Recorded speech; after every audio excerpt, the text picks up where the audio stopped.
All right, hey you guys, I am very excited to be here with Darren Hatch. So he's married to my wife's cousin, and Darren is actually from Mexico.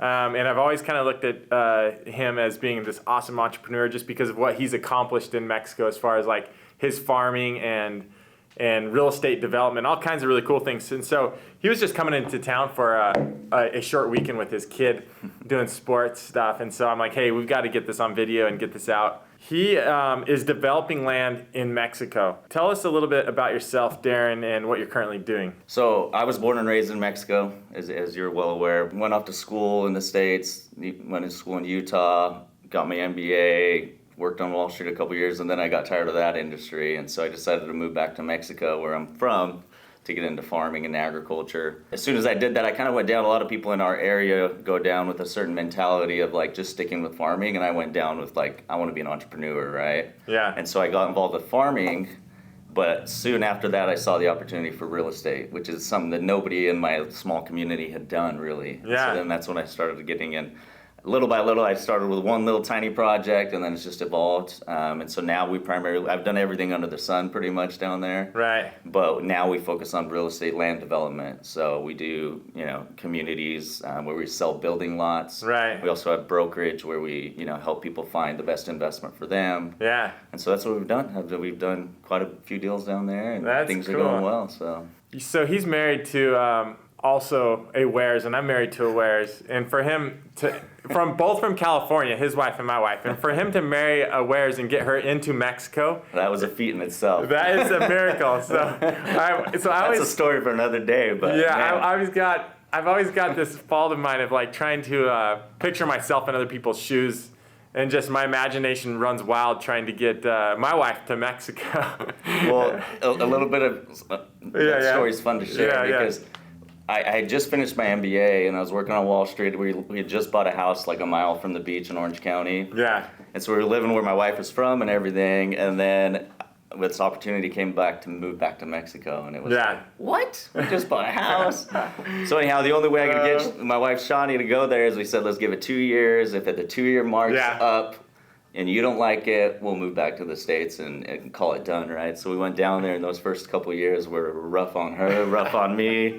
She already had her mind made up that the 2 years when it was up, she was coming back. Right. And then I don't know if you remember, but that 2-year mark hit, she moved here. Yeah. We were moving here. And then a couple months after being here, she said, I want to go back. And then when she went back, it was a whole different ballgame because she was there by choice now. Yeah, and so let's get this straight. You were born and raised in Mexico. I was born and raised in Mexico. And then came to school to get educated in the States. Yeah. And that's where you met your wife and got married. And I mean, so listen to that. So you've got a master's in business, an MBA. Yeah. Wow, and worked in Wall Street or on Wall Street for a while. Yeah. And then, so when I met Darren, he wasn't actually doing as much real estate as much as farming. And he's farming. I mean, the family farm down there is chilies. It was not chili. Sorry, we don't go chili pepper. Peaches. Sorry. Yeah, so that was our bread and butter. We did chili for several years, but now we just do peaches. Yeah. So I grew up on the pig farm. You probably know that. I've mentioned that a few times. So I grew up on a pig farm, and he grew up on, a peach farm basically. And so I've always just been like so interested in Darren and his life and like what the heck. And so he's told me some crazy stories about one of these peach groves that it was freezing at night, so you built fires all the way around to keep the freeze out or something. That's how we do it. So we have sprinklers in the middle of the orchard. Yeah. The warmth of the water keeps the temperature up because in our area they'll freeze. All the blossoms will freeze. Yeah. But then we line like piles of wood around the farm, and you light it when it gets too cold to keep them warm. So it's quite the scene. That is. And so, I mean, we can go on the in and outs of like peach farming, in and outs of pig farming for the next several hours. Yeah. So we'll try to keep it a little bit more entrepreneurial and real estate business oriented. But for him to like go down there with the MBA and the experience on Wall Street and being raised on the farm and going down there like with the entrepreneurial mindset and I'm going to do something like real estate oriented is just really, really cool. So I mean, you've recently been developing land in Mexico, right? Yeah. And so tell me about it. Do you essentially like buy big old plots of land and subdivide them and sell off the lots, build the houses? What are you doing? So we do exactly that. We buy the land, we develop it, put all the infrastructure in, and sell building lots. Okay. And then people can build their own homes. They can contract us. We have a branch of our business that'll do the construction as well if they Yeah. want custom build and stuff like that. But I've done several things over the years, and the thing that just makes the most sense for me at scale is Yeah. to just sell the building lots, since that's what we do, and we offer seller financing on all of them. So Oh, that's cool. really what fuels the fire, especially in Mexico, because financing on anything in Mexico Yeah. is way different than in the States. It's basically non-existent, Right. almost. And so on all of our projects, one of the things that really just helps us sell them like crazy is the financing. So we offer financing, long-term. Can I ask you what you charge for interest rate to So finance? in Mexico, Yeah.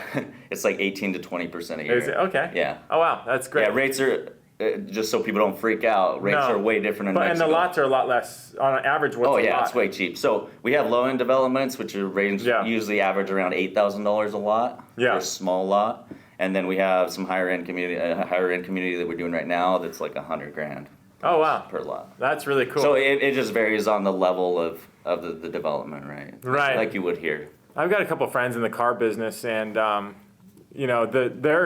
their business is selling cars, but they also do the financing. So I really don't look at them as so much as like a car salesman owning a car lot and selling cars, because really they just want the financing. And I don't know if that's your focus, but that business model is just so intriguing to me personally. That's pretty interesting. It definitely is what makes it really profitable. You're right. Because when you're charging 18 to 20%, you're financing these for 2 or 3 or 5 years. Yeah. And a lot of your profit comes from the financing end of it. But we stay right on par with basically what the market Right. interest rates are. Mm-hmm. Like mortgages in Mexico are like anywhere from right now like 13 to 15, 16%. Right? Wow. And so on this type of financing, you're talking in that range, 20+% from a bank, right? And so we Yeah. usually try to keep it a little bit under what the banks are charging right now. But Man, that's really cool. How many lots have you developed down there by chance? so, I don't know the exact count, but it's over 1,000. Wow, that's great.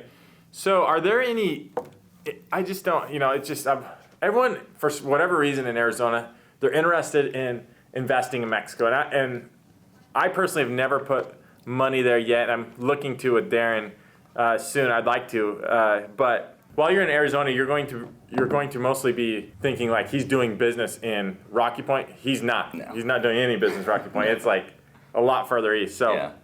Which is more interesting to me too, personally. I was actually just on a run this morning with a friend, and he's a business broker, and he sells businesses, and he's underwriting a business for a lady that manages 45 houses in Rocky Point, and does really good. She's pulling like $200,000 a year, but she's been doing it for 20, 25 years.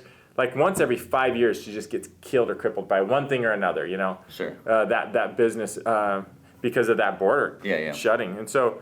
I mean, that's an American-driven economy. Yeah. You're not focusing on an American-driven economy whatsoever No. because you're selling these lots to people actually that are Mexican residents. Yeah, Like- so up until now, we've primarily been focusing on local markets. So Yeah. like in the state of Chihuahua, and so we're selling to the local market. We're not driven by tourism at all. Yeah. But recently, we've had some different projects evolve, and we're expanding our business into the other tourist areas because there's a huge demand Yeah. in those areas for, that's where the markets are the hottest, right? And Right. so people looking for investment, and us with our brokerage, we decided it's time to expand out and go help people find properties in other parts of the country as well. And so, Oh, that's cool. Yeah. I really like that. So as an American investing in Mexico, are there any tax benefits?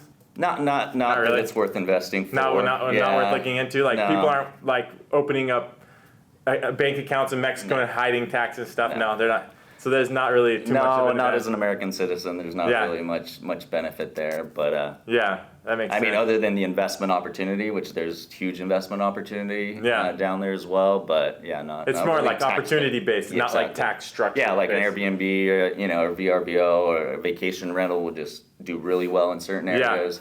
So you'll make a good return on your money, or if you invest early in a project, you'll make a killing when it's fully developed. Yeah, that type of stuff. But it's not for the tax benefits. Yeah. The tax benefits are here in the States because I own real estate in both countries, right? Right.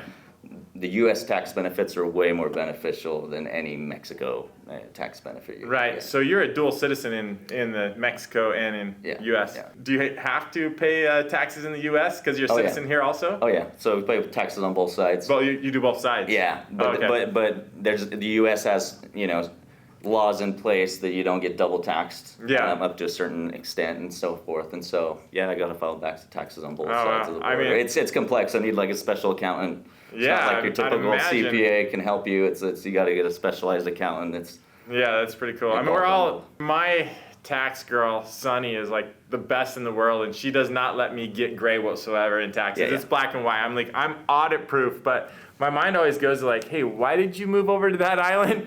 Why did you make a few $1 million in the U.S. and why didn't you come back? So I'm always like, Mexico. Like, I don't know. So Joseph here, our awesome videographer and editor who's behind the camera right now, he mentioned he watched something today that you were saying on your social media. In fact, make sure you go follow Darren Hatch. He speaks Spanish in a lot of these videos, but I do about half and half. Yeah, but people like to see a white dude speaking Spanish. Yeah, there we go. For some reason.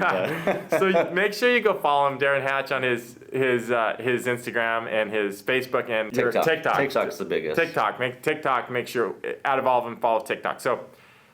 Joseph said something about you have to have a trust to invest in Mexico. Yeah, so one of the common misconceptions about investing in Mexico as a foreigner, and I get it just repeatedly in the comments on my social media anytime I talk about it, is Americans can't own in Mexico.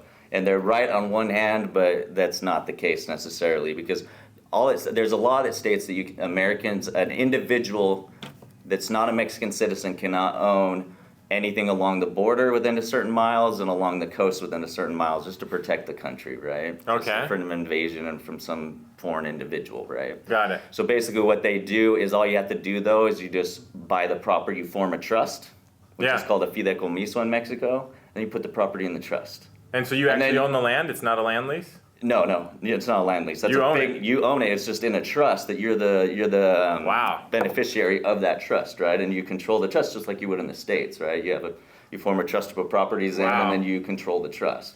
So that's the only thing. And so the trust is held. The property is held in that trust, and you are the beneficiary of that trust. And so how cool is that? It's pretty simple, but everybody just hears that law because if you Google it, it says that's what it says: a foreign individual can't own. But trust me, it happens. There's so many Americans living down there and on the coast. They all buy properties in a trust. It's kind of like in the States.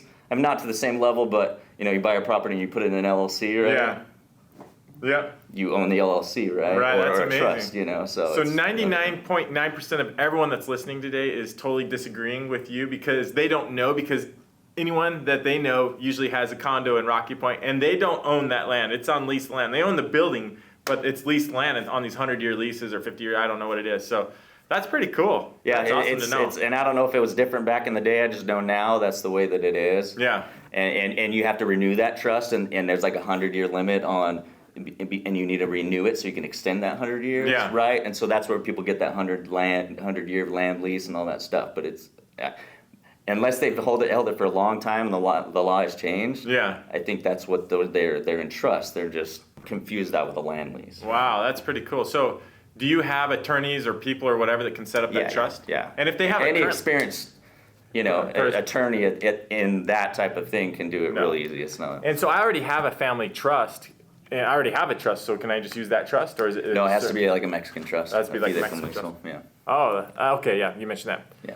Man, that's really, really cool stuff. So, anyways, like I said, Darren was coming into town. We're not gonna keep this long to a couple-hour podcast or whatever. He's expanding his business into other states. He's going to be buying bigger parcels of land. You're going to focus on Cancun a little bit? Or around there? Yeah, so we just started a venture into the Riviera Maya, which is, if any of you aren't familiar, which is Tulum and Playa del Carmen, one of the top tourist destinations in the world. Yeah. It is absolutely booming there as far as investment goes. Wow. And so there's so many opportunities there, and so that's where we're headed first. Cool.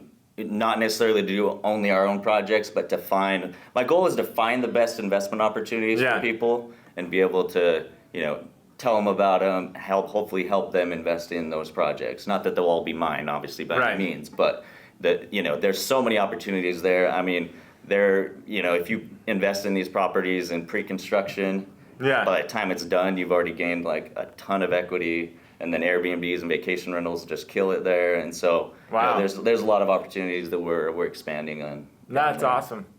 Well, you guys make sure you follow him on social media. I'm sure there's going to be some opportunities to put some money into Mexico with Darren, and it's someone that I can give my blessing with. It's a family member I trust, and that's super exciting. Anything else you want to share with my little real estate group here before we end?